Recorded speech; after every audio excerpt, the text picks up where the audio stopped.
When the pandemic hit, it was an economic shockwave for everyone. But buried deep inside the data, there's this really surprising story. A story about who was actually at risk of losing their home, and maybe more importantly, why our safety nets didn't always catch them. So let's dig into the numbers and see what they reveal. Think back to those first few months of 2020. The world is locking down, and for millions of people, this question wasn't just some abstract worry. It was real. The fear of losing your job, the uncertainty, it all came down to one of the most basic things. Will I be able to make my next rent or mortgage payment? And yeah, this wasn't just a feeling. It was shaping up to be a full-blown crisis. Thanks to some really detailed data from the U.S. Census, we can see just how massive this housing scare actually was. Just take a second and let those numbers sink in. 8 million families scrambling to pay rent, 2 million homeowners looking at potential foreclosure.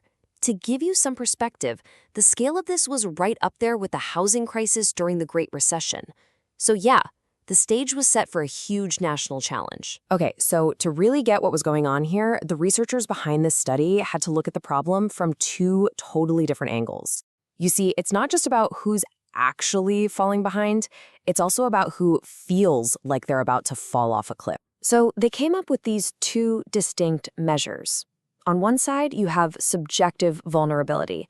That's the fear, right? The anxiety you have about paying next month's rent. And then on the other side, you've got objective vulnerability. That's the cold, hard fact. Are you behind on your payments right now?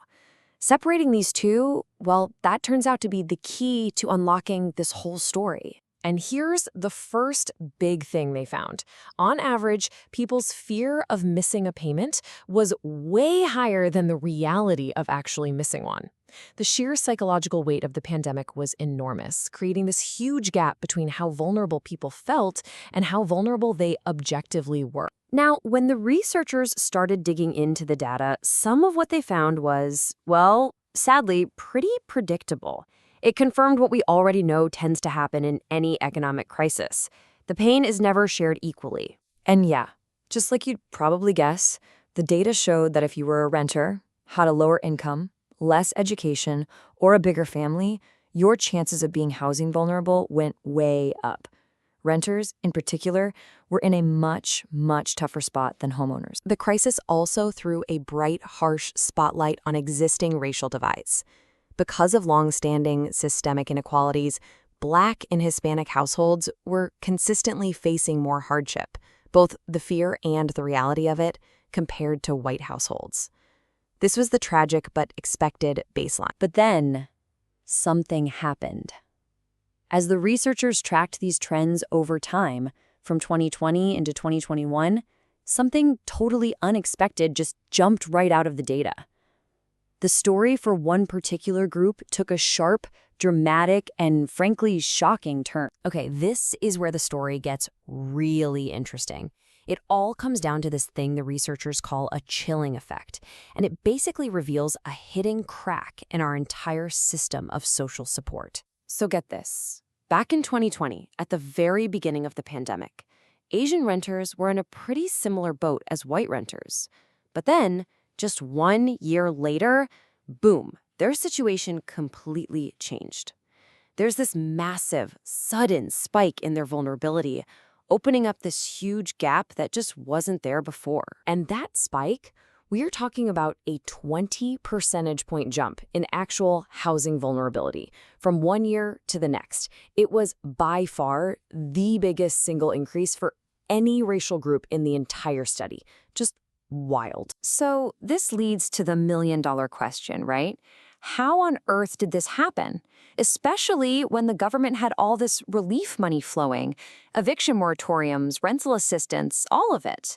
Why did this one group, which started off on relatively stable ground, suddenly fall so far behind? The answer, it turns out, lies in something called the chilling effect. And what that means is it's a situation where the very people who are eligible for help are somehow discouraged or prevented from actually getting it. The aid was there, but for some people, it might as well have been on the moon. So why? Well, it was like a perfect storm of barriers. You had practical things like language gaps and super complicated online applications. But you also had these deep psychological barriers, a real distrust of the government, and this specific fear among some immigrants that taking public help could mess with their immigration status later on. And all of this was happening while anti-Asian discrimination was on the rise, which just made everything worse. You know, this one finding really forces us to stop and rethink what vulnerability even means. It's so much more than just the money in your bank account. So let's just recap the story we've uncovered here. Step 1, the pandemic hits, creating this universal fear. Step 2, we see that risk is highest for the groups we'd expect: renters, minority communities. Step 3, but then the actual hardship, the biggest spike, hits Asian Americans. And step 4, we learn this happened because a chilling effect cut them off from the very aid that was supposed to save them. And that just completely redefines what true vulnerability is. It's not just about not having enough money. It's about not having access. It's that gap right there between needing help and being able to get it. The real crisis isn't always a lack of funds. It's in the red tape, the language barriers, and the fear that comes with asking for help. So in the end, what this all really tells us is that even our most well-intentioned safety nets can have massive holes. We can throw billions of dollars at a problem, but if we don't design these programs for the actual human beings who need to use them, thinking about their language, their fears, their real-world situations, people are going to fall right through the cracks. And that leaves us with a really tough question to chew on. If our safety nets can't even reach the people who need them most, then how safe are they, really? It forces us to look past the big headlines about relief packages and ask a much harder, much more important question about who gets left behind.